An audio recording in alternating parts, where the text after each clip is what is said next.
Graças a paz, irmãos. Amém. Amém. Abre sua Bíblia em Mateus, capítulo 26.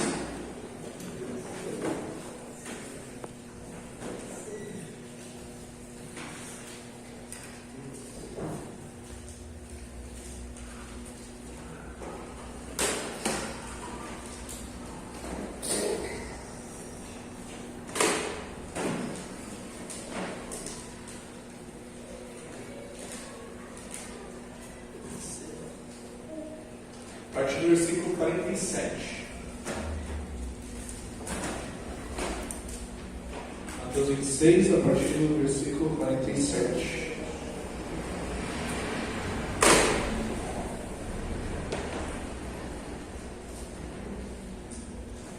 Todo mundo achou? Então vamos lá. Pai, nós te louvamos e te agradecemos nessa noite porque só tu és digno. E agora, Deus, que nós vamos ler e aplicar a tua palavra, Deus, te pedimos que o teu Espírito Santo esteja falando conosco, que o nosso coração esteja aberto, que a nossa mente, Deus, esteja aberta para entender e guardar aquilo que vamos aprender, Senhor.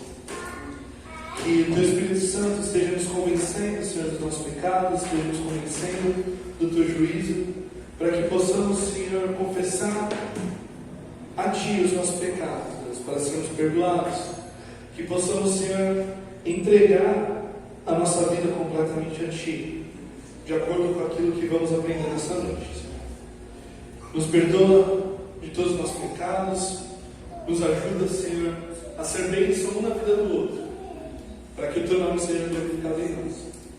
No nome de Jesus. Amém. Bom, acharam aí, né? Partir do 47. Diz assim. Esqueci de abrir a minha aqui. Partir 47. Enquanto Jesus ainda falava, eis que chegou Judas, um dos 12, e com ele grande multidão, com espadas e porretes, vinda da parte dos principais sacerdotes e dos anciãos do povo. Ora, o traidor tinha dado a eles um sinal: aquele que eu beijar é esse, prendam-no. E logo aproximando-se de Jesus, Judas disse: salve, mestre. E o beijou. Jesus, porém, lhe disse: amigo, o que você veio fazer? Nisto, aproximando-se eles, agarraram Jesus e o prenderam.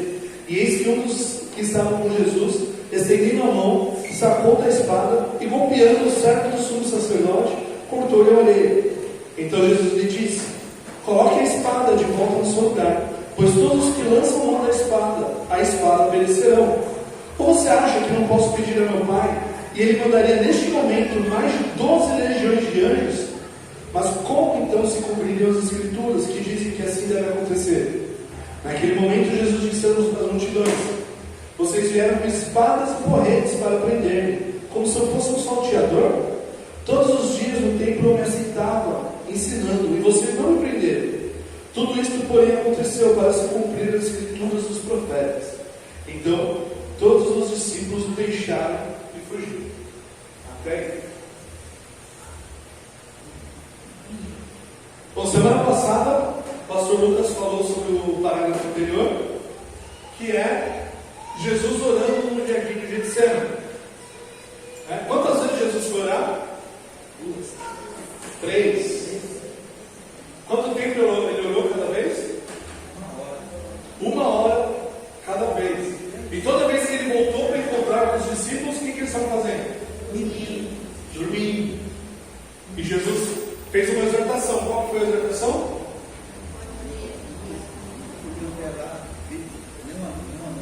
Nem uma hora vocês conseguem vigiar comigo?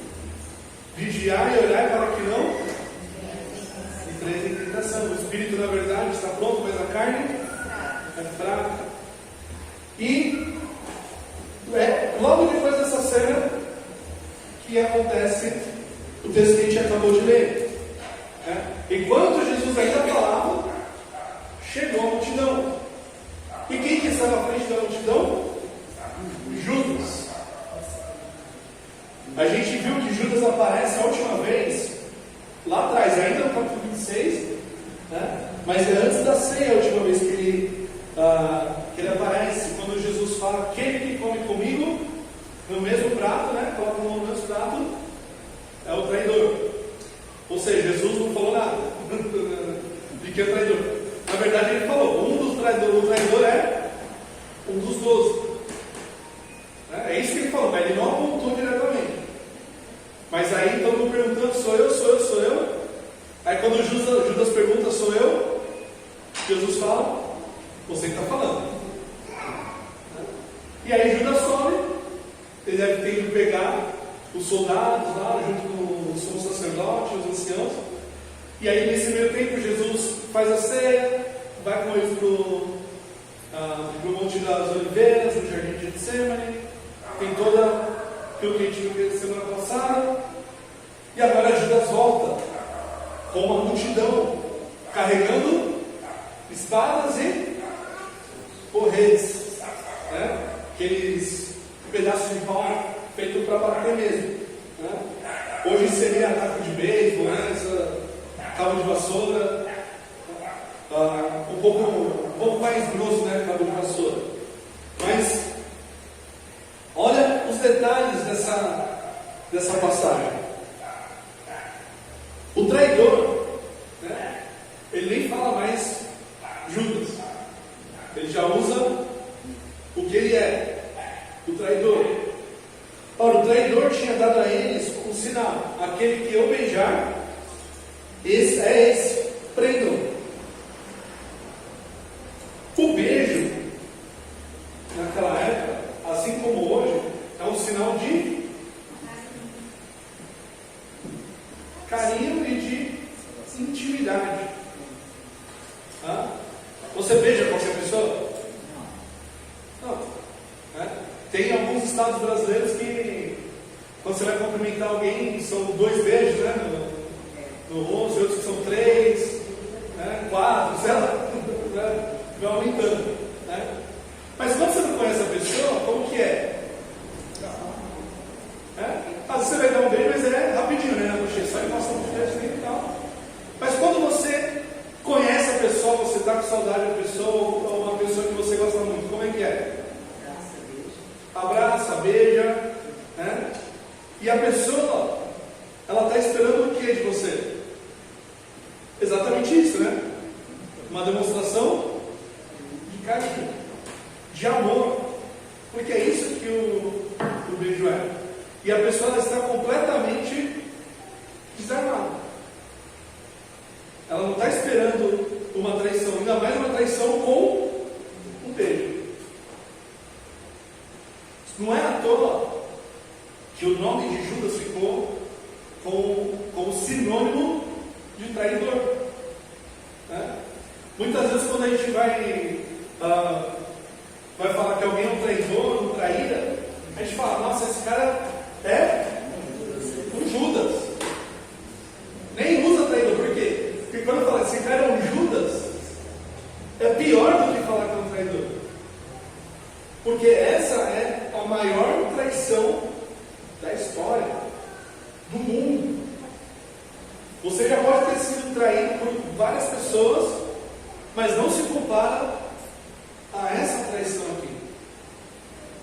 E além de ser traído, foi traído com um beijo. E como que Judas saúda Jesus? Salve, mestre! Os outros discípulos, quando vão falar com Jesus, eles têm um outro linguajar. Mas Judas aqui, ele foi mais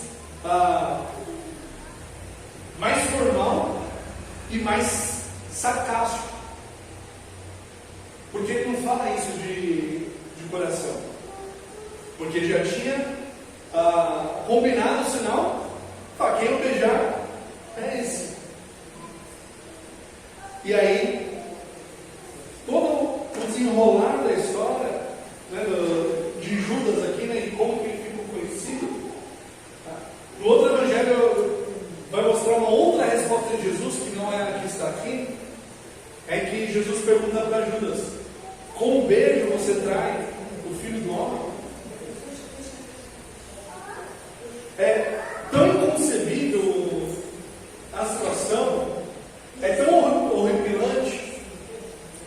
que essa pergunta precisa ser feita. Mas a pergunta que Jesus faz aqui, que Mateus narra, é: amigo, o que você veio fazer? O que você está fazendo aqui? Judas aparecer ali no jardim não era algo fenomenal para os outros discípulos, fora do comum. Porque eles sabiam, Jesus tinha o hábito de ir no Monte das Oliveiras orar. Todos os 12 sabiam disso, eles já tinham estado lá com Jesus outras vezes. E Judas apareceu. Mas ele apareceu com uma multidão. E que horas que era isso aqui? Era de madrugada já. Eles já tinham ceado. Jesus já tinha ensinado tudo que está lá em João, né, no capítulo 13 em diante, até o capítulo 18. E Judas aparece com uma multidão de madrugada. A gente tem que lembrar que o Monte das Oliveiras ficava fora da cidade de Jerusalém. Os portões estavam fechados. Dava para sair? Dava. Mas tinha os porteiros lá. Agora você imagina, uma multidão com espada, com porrete, com um monte de coisa saindo pelos portões da cidade indo para o Monte das Oliveiras.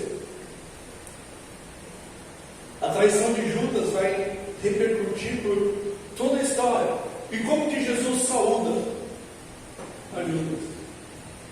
Amigo.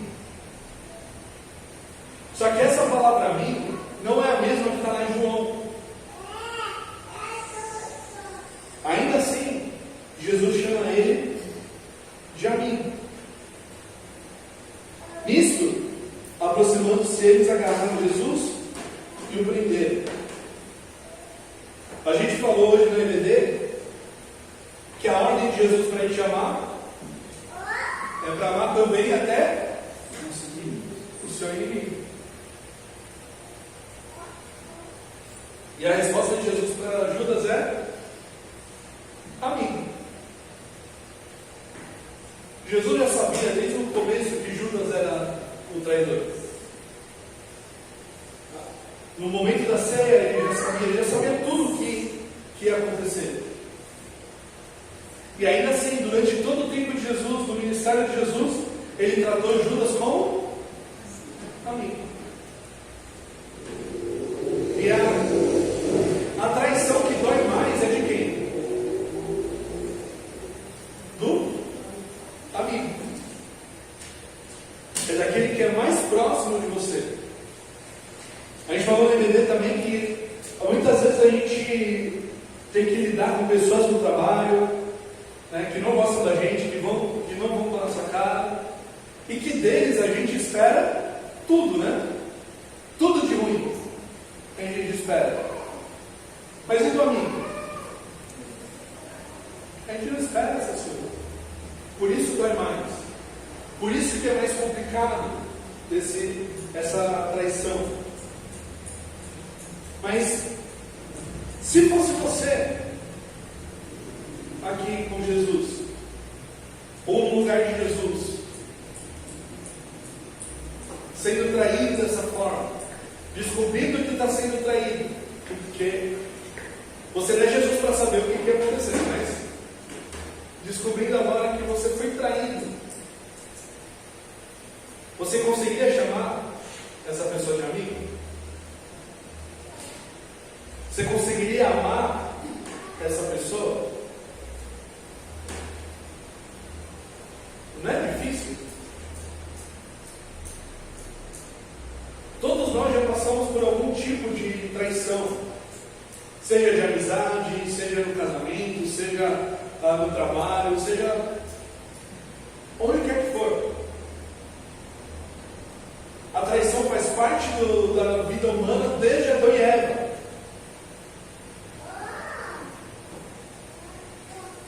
Mas é muito difícil perdoar uma traição, não é? Não é para qualquer um. Mas quando a gente olha para aquilo que Jesus fez na cruz e fez por nós, é ainda mais difícil. Ver tudo aquilo que Jesus passou, a gente vai ler, né, nos próximos domingos, na sequência desse texto, tudo que Jesus passou, tudo que Jesus sofreu, para perdoar os nossos pecados, e quando a gente não tinha o mínimo, um pingo de merecimento. O amor que ele demonstrou na cruz é maior do que qualquer outra coisa, do que qualquer outra demonstração de amor, de carinho, de cuidado. É maior do que a própria traição de Judas. Quando a gente olha para a história da salvação, a gente fica imaginando que Judas, e a gente imagina isso com razão, que Judas não fazia ideia do tamanho da besteira que ele estava fazendo. Mas como Jesus já tinha falado e falou várias vezes, tudo isso tinha que acontecer conforme estava escrito, para se cumprir a palavra dos profetas. É o que exatamente que ele vai falar no final desse parágrafo. Como que a gente lida com essas coisas? A pergunta que fizeram na EBD hoje foi: como que a gente sabe quem é inimigo? Jesus sabia que Judas era inimigo desde o começo. E ainda assim, o chamava de amigo. Os versículos 51 e 52 mostram uma situação bem marcante dessa passagem. Diz assim: eis que um dos que estavam com ele, com Jesus, estendendo a mão, sacou da espada e, golpeando o servo do sumo sacerdote, cortou-lhe a orelha. Então Jesus lhe disse: coloque a espada de volta no seu lugar, pois todos os que lançam mão da espada, a espada perecerão. Quem foi que sacou da espada? Pedro. Foi Pedro, não está aí no texto, né? Quem que escreve que foi Pedro? Foi João. E qual que é o nome do servo do sumo sacerdote? Malco, que também não está aqui. E é engraçado isso, porque eu vi outro dia um meme na internet sobre essa passagem, que era assim: Mateus narrando essa história, um dos 12 sacou a espada e colocou a orelha do sumo sacerdote. O outro, um dos 12 sacou a espada e cortou a orelha do sumo sacerdote. Aí Lucas, um sacou a espada e cortou a orelha do servo do sumo sacerdote. Aí vem João, foi Pedro que sacou a espada e cortou a orelha do servo do sumo sacerdote. João abrindo o jogo, quem que foi? Qual dos 12 que foi? Mas lembra, o pastor Lucas falou semana passada, que Pedro é um dos personagens que está em evidência aqui no texto de Mateus. Pedro bateu no peito e falou: Senhor, se for necessário ir para a cruz contigo, eu vou. Se for para morrer contigo, eu vou. Não sei dos 11 aí, eu não sei desse daí, mas eu vou até a cruz. E aí, na sequência, eles vão para o Monte das Oliveiras para orar. Por 3 vezes Jesus encontra eles dormindo. Eu falei para vigiar, vocês estão dormindo. Como é que negócio é esse? Vocês vão para a cruz comigo? Desse jeito não é, né? Vamos pegar vocês dormindo aqui. E agora, depois de ter tomado 3 broncas de Jesus porque estavam dormindo, quando chega a multidão, prendem Jesus, Pedro está todo afoito, com a adrenalina a milhão. Agora ele pega a espada e corta a orelha do servo do sumo sacerdote, irmão. E a gente sabe, Pedro, ele gosta de tomar decisões sem pensar. Ele fala sem pensar, ele age sem pensar. E acaba fazendo exatamente isso. Porque se ele tivesse pensado, ele tinha fugido antes do versículo final.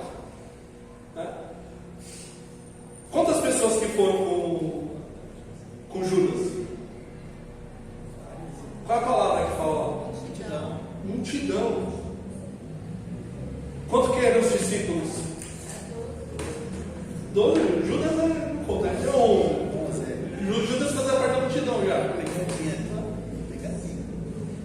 O que os 11 conseguem fazer contra a multidão? O outro evangelho vai falar que os discípulos tinham 2 espadas. A multidão tinha espadas e correntes. Aí ele cortou a orelha do mal. Ele só não foi preso porque depois Jesus curou a orelha de mal. A gente fica sabendo depois que, por outro evangelista, que Jesus cura a orelha de mal. O que Pedro estava tentando fazer?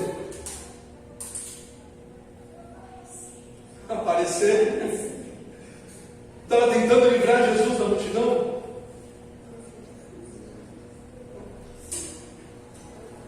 O que ele estava tentando fazer? O que Jesus fala para Pedro? Pedro, guarda a espada.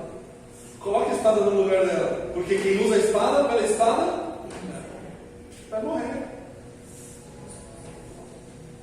Uma coisa que a gente aprende aqui, né, com essa atitude de Pedro e com a resposta de Jesus, é que não é pela violência que o cristão resolve as coisas.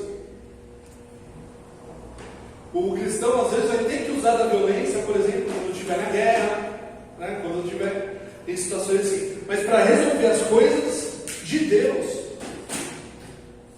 as coisas de Cristo, a violência não leva a nada.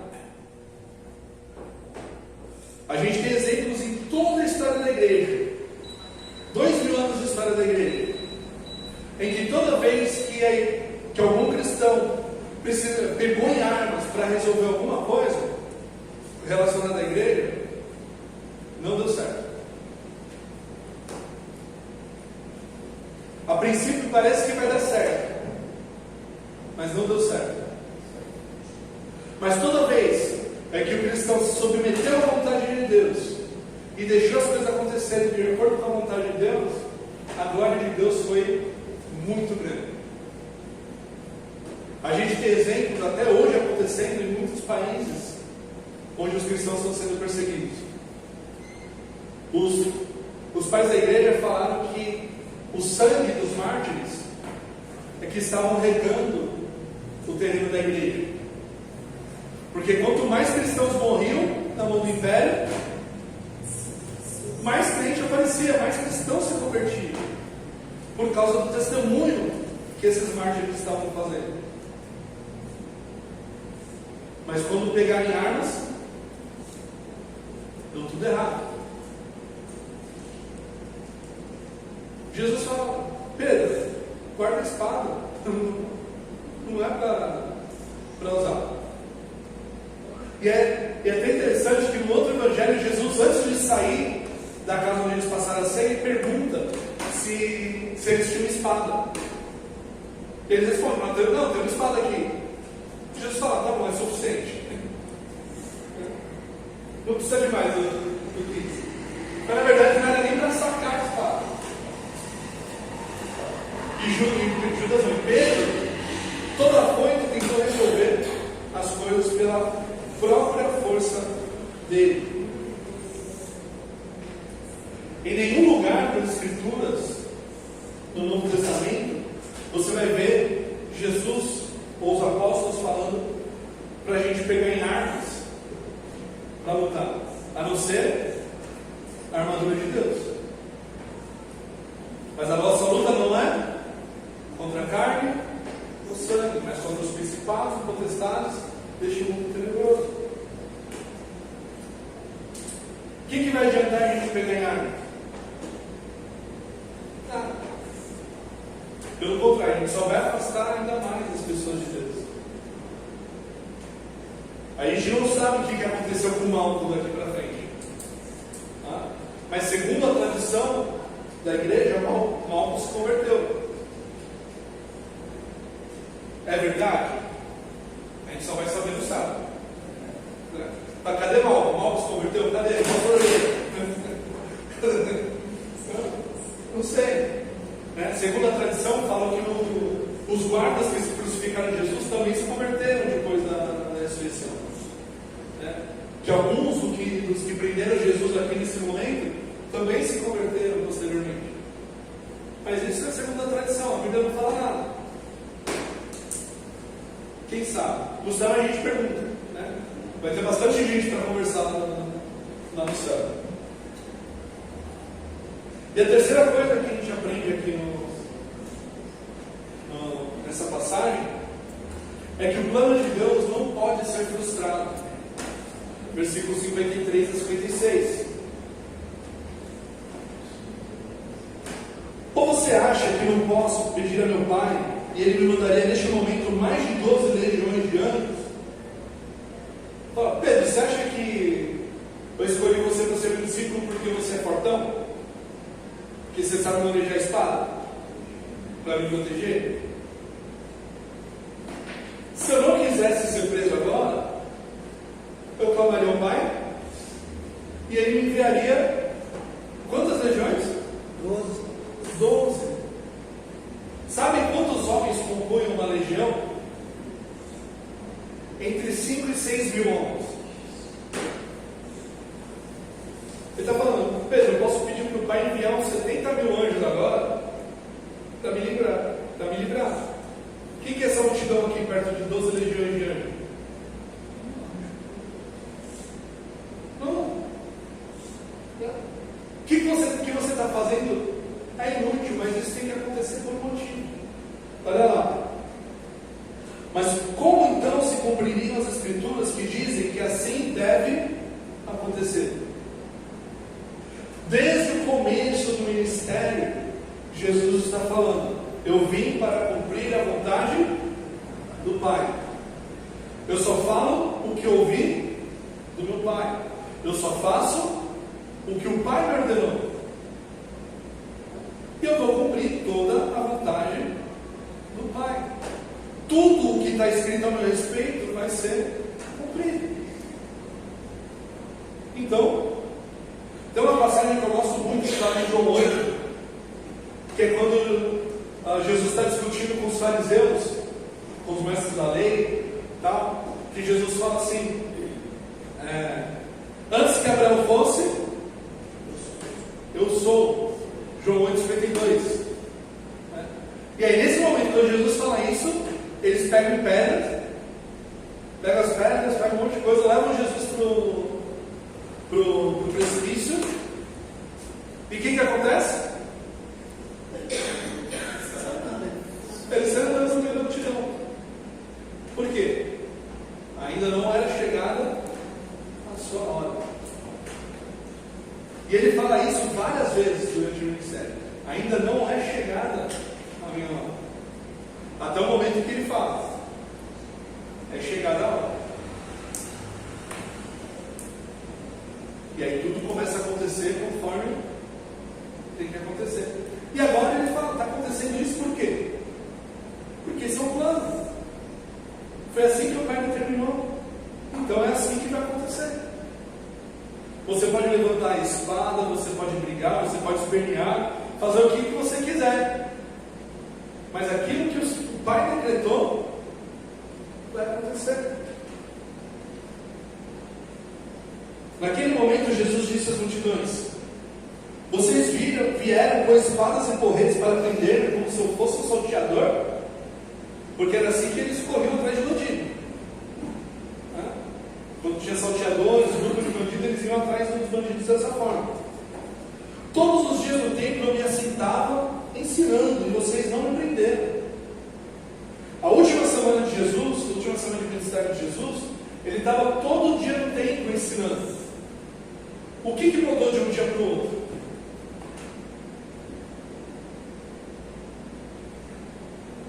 Tinha chegado a hora. Foi o que mudou. Ontem não era a hora, mas hoje é. Tudo isso, porém, aconteceu para se cumprir as Escrituras dos profetas. 2 vezes ele repete: isso tem que acontecer para se cumprir as Escrituras. E quem vai impedir de que a vontade de Deus se cumpra?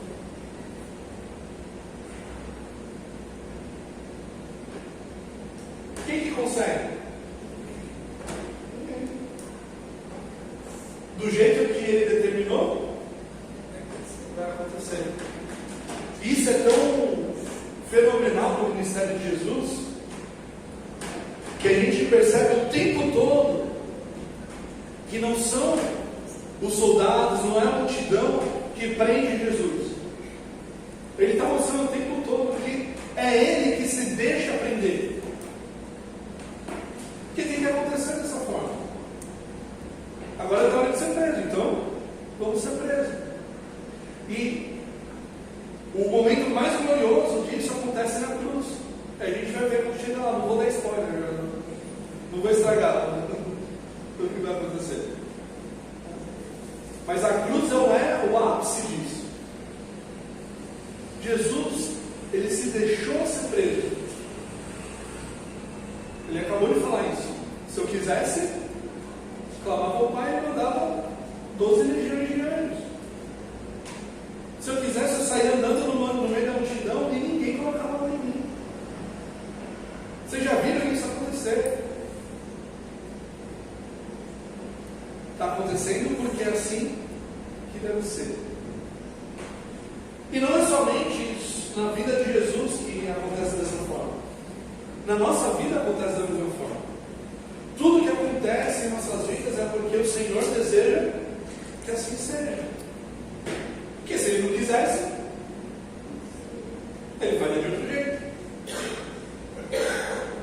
Isso deve nos trazer uma confiança tão grande em Deus, uma confiança tão grande no plano de Deus para a nossa vida, deve trazer um conforto tão grande para nós, que a gente pode expressar exatamente aquilo que Paulo falou, que todas as coisas cooperam para o bem daqueles que amam a Deus.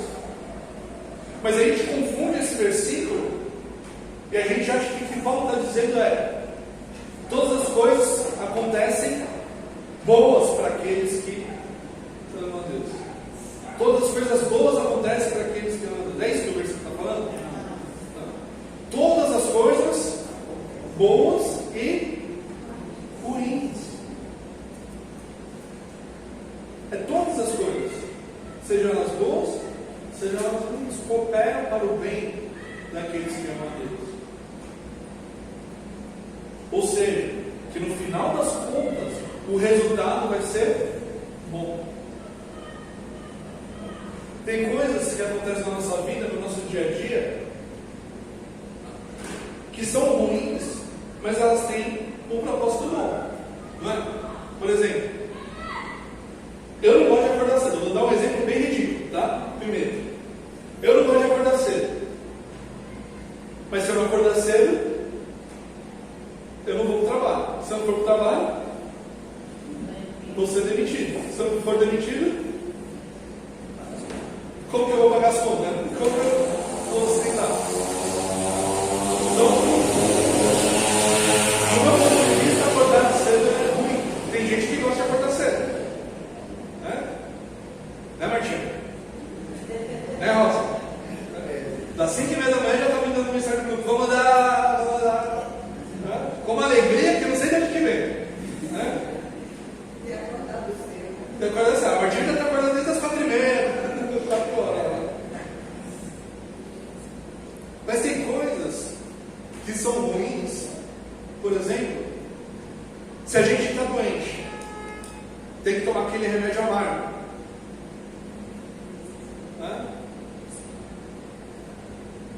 No momento é ruim, mas no final é bom. Você já deslocou algum osso do corpo? O que o médico faz para colocar no lugar? Faz uns negócios lá que é uma dor, né? Quem já deslocou é uma dor, mas é uma dor necessária para quê? Para o bem. Algumas coisas ruins que acontecem na nossa vida são o preparo de Deus para nos calejar, para nos deixar mais fortes para aquilo que vai acontecer lá na frente. A gente falou uns domingos atrás sobre o calo, né, o calo no coração, o coração duro, né? É porque pecou tanto, né? Porque o calo ele surge como atrito, né? Você vai esfregando, né? E cria aquele calo, você perde a sensibilidade. Não? E o pecado é a mesma coisa, você vai cometendo pecado, daqui a pouco você nem sente mais o pecado. Mas tem outras coisas na nossa vida que Deus permite que a gente passe, ou Ele faz com que a gente passe, para calejar a nossa mente e os nossos sentimentos, para passar por coisas que vão ser piores. Mas quando chegar essas coisas piores, a gente passa tão tranquilo que, por quê? Porque Ele já nos preparou para isso. Mas se a gente não tivesse passado pelas situações ruins lá atrás, a gente não ia aguentar a que vem lá na frente. Todas as coisas cooperam para o bem, por quê? Porque Deus determinou dessa forma. E tudo vai acontecer para a glória dele. Esse é o plano dele. Na sua vida, na minha vida, na vida da sua igreja. E Jesus, o Filho de Deus, também viveu e morreu dessa forma, para cumprir as Escrituras e para glorificar a Deus acima de todas as coisas. Como a gente tem aprendido no EBD, nós somos criados à imagem e semelhança de Deus para vivermos para a glória dele, para termos comunhão com Ele. E a nossa comunhão com Ele, através do Espírito, através do Filho, que nos ensina a caminhar em santidade de vida, a entender o propósito de Deus para a nossa vida.